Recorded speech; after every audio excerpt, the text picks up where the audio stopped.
Shalom Bapak Ibu Saudara yang dikasihi Tuhan, selamat pagi.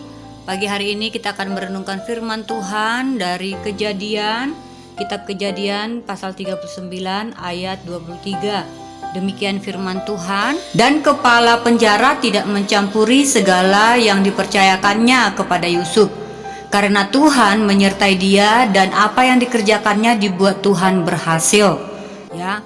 Judul renungan kita pada pagi hari ini yaitu pribadi yang disertai Tuhan. Ya, pribadi yang disertai Tuhan. Nah, Bapak Ibu Saudara sudah tahu ya semua cerita tentang Yusuf ya. Nah, Alkitab mengisahkan tentang perjalanan Yusuf yang hari-harinya penuh diwarnai berbagai pergumulan berat. Ya, ada banyak tantangan yang dia hadapi di sepanjang hidupnya. Ya. Nah, kita tahu semua ceritanya. Namun, meskipun melewati berbagai ujian, hidup Yusuf senantiasa disertai Tuhan. Ya, kita lihat itu di Kejadian 39 ya. Dikatakan ayat 2a, sehingga ia menjadi seorang yang selalu berhasil dalam pekerjaannya. Nah, puncaknya Yusuf diangkat menjadi orang kedua di Mesir. Kalau Bapak Ibu baca terus ceritanya, ya.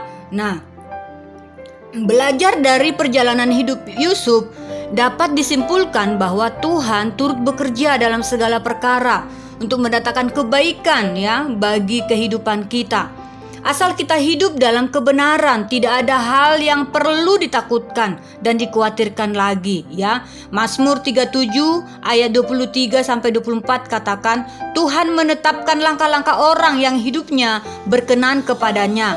Apabila ia jatuh tidak sampai tergeletak, sebab Tuhan menopang tangannya. Ya, bila kita hidup disertai Tuhan, tidak ada perkara yang mustahil Bapak Ibu Saudara yang dikasihi Tuhan. Pintu berkat Tuhan akan bukakan, pintu kesempatan, pintu pemulihan, pintu kesembuhan dan lain sebagainya akan Tuhan bukakan bagi kita. Ya, seperti di Wahyu katakan, Wahyu 3 ayat 7, apabila ia membuka tidak ada yang dapat menutupnya, apabila ia menutup tidak ada yang dapat membukanya.